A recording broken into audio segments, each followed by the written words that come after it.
Bienvenidos de nuevo a esta saga sobre la historia de NVIDIA. Si te perdiste la primera parte, te recomiendo que la veas para que entiendas cómo llegamos hasta aquí. Hoy vamos a hablar de un momento crítico, un punto de inflexión en el que NVIDIA estuvo a punto de desaparecer por completo. Es la historia de cómo un fracaso, casi catastrófico, se convirtió en la semilla de su futuro éxito. Corría el año 1995 y la emoción en las oficinas de NVIDIA era palpable. Después de 2 años de trabajo durísimo, su primer hijo, su primer chip, estaba listo para salir al mundo. Lo llamaron el NB1. Este no era un chip cualquiera, era increíblemente ambicioso. Huang, Priem y Malachowski no querían hacer solo una tarjeta gráfica para juegos de PC. Soñaban con un dispositivo que lo hiciera todo. El NV1 no solo procesaba gráficos 3D, sino que también integraba una tarjeta de sonido y un puerto para los mandos de la consola Sega Saturn. Un 3 en 1 en toda regla. La idea era crear un estándar multimedia universal para el PC. Suena genial, ¿verdad? Sobre el papel, la idea era revolucionaria. Imagina tener todo eso en una sola tarjeta, simplificando la vida de los usuarios de PC de la época, que a menudo tenían que lidiar con configuraciones complicadas y conflictos de hardware. NVIDIA pensó que tenía un ganador entre manos. Consiguieron que un fabricante de tarjetas, Diamond Multimedia, lanzara el producto al mercado bajo el nombre de Diamond Edge 3D. Todo parecía ir sobre ruedas, pero la realidad del mercado es a menudo cruel con las ideas más audaces. El NB1, a pesar de su ambición, resultó ser un fracaso comercial estrepitoso. Y no fue por una sola razón, sino por una tormenta perfecta de problemas. El primer gran problema fue técnico. NVIDIA, en su afán de innovar, decidió usar una técnica de renderizado 3D llamada superficies cuadráticas. Sin entrar en detalles demasiado técnicos, digamos que era una forma diferente de dibujar triángulos, que eran y siguen siendo la base de casi todos los gráficos 3D. El problema es que el resto del mundo de los videojuegos de PC se estaba estandarizando alrededor de los polígonos y los triángulos, especialmente con la llegada de una nueva tecnología de Microsoft llamada DirectX. Los desarrolladores de juegos no querían perder tiempo y recursos adaptando sus juegos a la arquitectura única de NVIDIA. Así que el NB1 tenía muy pocos juegos que realmente aprovecharan su potencia. El segundo problema fue el precio. Integrar una tarjeta gráfica, una de sonido y puertos para mandos en un solo chip era caro. La tarjeta Diamond Edge 3D se vendía a un precio muy elevado para la época, lo que la ponía fuera del alcance de la mayoría de los jugadores. La gente prefería comprar componentes por separado, que a menudo eran más baratos y ofrecían mejor rendimiento en sus respectivas áreas. El todo en uno de NVIDIA resultó ser un maestro de nada. Y para rematar, el acuerdo con Sega para usar los puertos de su consola Saturn tampoco fue el éxito esperado.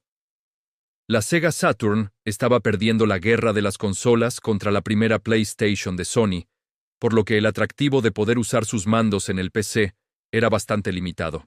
El resultado fue un desastre financiero. NVIDIA había invertido casi todo su capital en el desarrollo y producción del NB1. Las ventas fueron pésimas, el dinero se quemaba a una velocidad alarmante y los inversores empezaban a ponerse muy nerviosos. La compañía, que había nacido con tanta promesa, se encontraba al borde de la quiebra. Pasaron de ser la nueva promesa de Silicon Valley a estar a solo unos meses, quizás semanas, de cerrar sus puertas para siempre. Jensen Huang tuvo que tomar decisiones increíblemente difíciles, incluyendo despedir a más de la mitad de sus empleados. Imaginen la desolación. Pasar de la euforia del lanzamiento a tener que decirle a tus compañeros, a tus amigos, que la aventura se había acabado. Fue un golpe durísimo para la moral y el futuro de la empresa. Justo cuando todo parecía perdido, cuando la oscuridad era total y el final parecía inevitable, apareció un salvavidas inesperado. Y vino, curiosamente, de la misma compañía con la que habían tenido una colaboración agridulce, Sega. A pesar del fracaso del puerto para la Saturn en el NB1, la gente de Sega había quedado impresionada con la capacidad técnica y la visión del equipo de Nvidia. En ese momento, Sega estaba trabajando en secreto en su próxima gran apuesta, la sucesora de la Saturn, una consola que debía devolverles al trono de los videojuegos.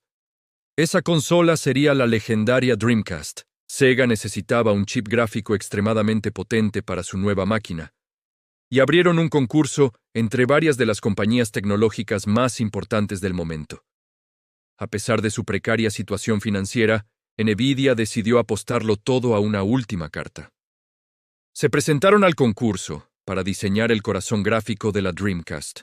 El equipo de Nvidia trabajó día y noche, impulsados por la desesperación y una pizca de esperanza. Jensen Huang voló a Japón para presentar su propuesta directamente a los directivos de Sega.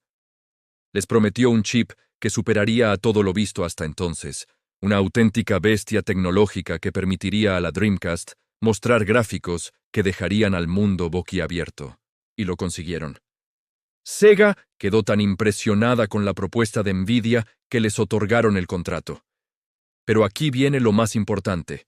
Como parte del acuerdo, Sega les adelantó varios millones de dólares. Ese dinero fue el oxígeno que Nvidia necesitaba desesperadamente para sobrevivir. No era una fortuna, pero era suficiente para mantener las luces encendidas y al personal clave en nómina mientras trabajaban en su siguiente proyecto. Ahora, aquí la historia da otro giro inesperado. Nvidia empezó a trabajar en el chip para la Dreamcast, pero se dieron cuenta de algo crucial. El mundo de las consolas y el de los PC seguían caminos tecnológicos diferentes. Desarrollar un chip a medida para una consola, como quería Sega, les alejaría de su objetivo principal: dominar el mercado de gráficos para PC, que estaba creciendo a un ritmo exponencial gracias a Windows 95 y los juegos 3D. Después de un año de trabajo en el proyecto de Sega, Jensen Huang tomó una de las decisiones más arriesgadas y valientes de su carrera. Fue a hablar con los directivos de Sega y les dijo, en esencia, creemos que están siguiendo una estrategia equivocada. Deberían usar una arquitectura más parecida a la de los PC. Pero si insisten en su camino, no somos la compañía adecuada para ustedes. Deberían buscar a otro socio. Imaginen el valor que se necesita para decirle eso al cliente, que literalmente te acaba de salvar de la bancarrota. Increíblemente, Sega entendió su postura. La relación terminó de forma amistosa. Sega finalmente eligió a otra compañía, NEC, para hacer el chip gráfico de la Dreamcast, y Nvidia se quedó con el dinero del adelanto. Pudieron conservar esos millones de dólares que les habían salvado la vida. Ese dinero fue el combustible que necesitaban para su verdadero regreso. Liberados del proyecto de la Dreamcast, el equipo de Nvidia pudo concentrar todos sus recursos y el conocimiento adquirido en un único objetivo: crear la mejor tarjeta gráfica para PC del mercado. Aprendieron de los errores del NV1. Abandonaron las superficies cuadráticas y abrazaron los polígonos y triángulos. Se centraron al 100% en la compatibilidad con DirectX de Microsoft, y se olvidaron de extras como el sonido o los puertos de consola. Su nueva misión era simple: rendimiento 3D puro y duro. Con el dinero de Sega financiando sus operaciones, se encerraron a trabajar en su nuevo chip. El nombre en clave era NV3, y el objetivo era crear algo que no solo compitiera, sino que aniquilara a la competencia. Este nuevo chip sería la base de una tarjeta que cambiaría la historia de los gráficos por ordenador y que finalmente pondría a Nvidia en el mapa. Esa tarjeta se llamaría la Riva 128. Pero esa historia, la del nacimiento del Riva 128 y cómo catapultó a Nvidia al estrellato, la contaremos en el próximo episodio. Es una historia de redención, de cómo una empresa al borde del abismo usó una segunda oportunidad para redefinir una industria entera.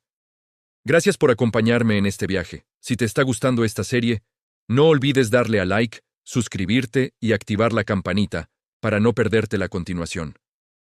Nos vemos en la próxima.